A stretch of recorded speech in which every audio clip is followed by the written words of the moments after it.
Magandang hapon po, Ginoong Cesar. Magandang hapon din po. Ginoong Cesar, kumusta po kayo ngayon na halos abot kamay na ang pagbabalik sa bansa ni Mary Jane? Opo. Masayang-masaya po kami at yung dalawa niyang anak. At ito na nga po, hindi na kami nakakatulog. Sana po makita namin ang aming anak na si Mary Jane Veloso. Ginoong Cesar, kailan niyo po huling nakausap si Mary Jane at ano po ang napag-usapan niyo? Nung huling kausap po namin siya nung 19 po, pinaabot po sa amin na tuloy na po yung pagdalaw namin sa kanya ng 15 to 19. Yun lang po napag-usapan namin. Sabi ko, sige anak, at pupunta kami dyan. Ginoong Cesar, Ginoong Cesar, may mga ulat po kasi na maaaring pauwiin na si Mary Jane sa bansa ngayong Miyerkules po, December 18. Kung ito po ba ay matuloy, saan po ito dederecho? Nabigyan na po ba ng go signal na sa bahay ninyo dederecho si Mary Jane?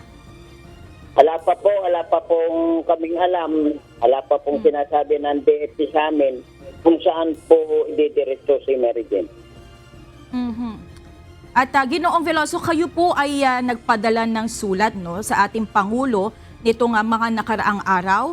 Mayroon na po ba kayong natanggap na tugon mula sa Malacanang?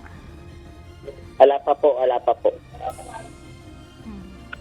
Kung sakali po, tatay, na matuloy na very soon or this week ang pag-uwi ni Mary Jane, ano-ano naman po ang mga paghahandang ginagawa ng inyong pamilya? Pinaghahanda namin salubungin at yakapin at pinaghahandain din namin yung paborito niyang ulam na adobong baboy. Mukhang masarap po yan. At kasama po natin ngayon ang aking may tatanong ka ba? Yun din, sana iyo tatanong. Pagkain sa kanila. Oo. Pero hindi gusto ko rin kasi itanong, dahil wala pang tugon ng Pangulo tulad ng sinabi ninyo, Ginoong Cesar, ay meron po ba kayong mga susunod na hakbang na gagawin? Magsusulat po ba ulit kayo sa ating Pangulo? Ano po ang inyong mga binabalak na susunod na hakbang para po makamit na yung hinihinging executive clemency para kay Mary Jane Veloso? Siguro po baka sakaling susulat pa po kami, kundi makikiusap na lang kami sa kanya na pardonan na at bigyan na ng clemency yung ating anak para itong Pasko na ito masayang-masaya kami, sama-sama kami, kumpleto na po kami. Ito na po yung pagkakataon na ibigay ng ating mahal na Pangulo na pamasko na namin ang ating anak na si Mary Jane Veloso.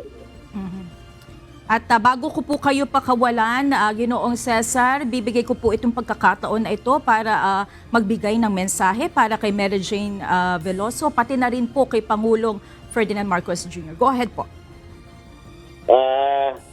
Ako po talagang gustong-gusto ko na pong makita ang ating anak, mayakap, mahalikan. Talaga pong yung aking anak na yan mabait, kaya gustong-gusto ko na po siyang makita at mayakap. At nananawagan din ako sa ating mahal na Pangulo na sana po kapag napaglapag ang aking anak na dito sa ating bansa, na sana po ibigyan na siya ng clemency kaagad para makasama na namin po itong Pasko na ito. Sige po, maraming salamat po Tatay Cesar Veloso. Patuloy po kami makikipag-ugnayan sa inyo at magandang gabi po.